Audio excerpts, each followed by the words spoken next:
El 155 és una amenaça que hem d'entendre i així li hem d'explicar. Jo no em sento amenaçat per el 155.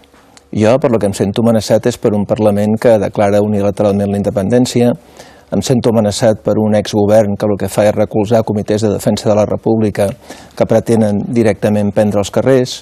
Estigui vostè tranquil com a diputat, que jo crec que hi ha una part important de la societat catalana que no se sent amenaçada per això, sinó per lo que ha fet gent de la que vostè actualment forma part. La presència del senyor Puigdemont a Brussel·les, la seva seguretat i casa seva, qui l'està pagant? Evidentment, jo no sé qui paga les factures.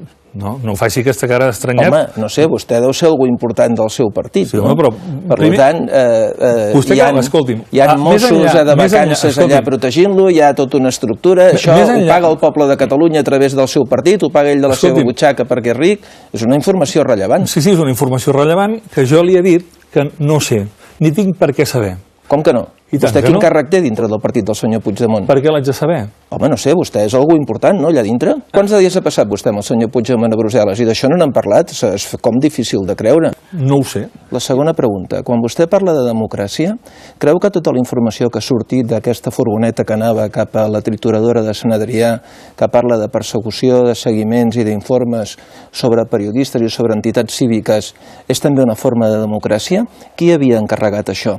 Perquè el govern de Catalunya hi havia qui hi havia, que eren els del seu partit. Respecte a la segona pregunta... Sí, la segona pregunta, la de la seguretat, només una consideració. Mira, ahir vaig sortir del Parlament, me n'anava a carrer Princesa amunt, i em vaig girar i em vaig trobar un senyor d'una mitjana edat que anava amb un patinet i que evidentment no em va semblar que era un senyor que a aquella hora tingués ganes d'anar amb un patinet, sinó que era algú que estranyament podia ser que estés pendent dels meus moviments. Vaig sentir que aquella persona que anava amb un patinet d'una manera molt estranya, quan va veure que girava el cap, doncs va entomar i va girar. Només puc dir això. I que és una sensació estranya. Aquestes sí que són preguntes sobre la seguretat que m'incomoden. I de lo que li he preguntat jo?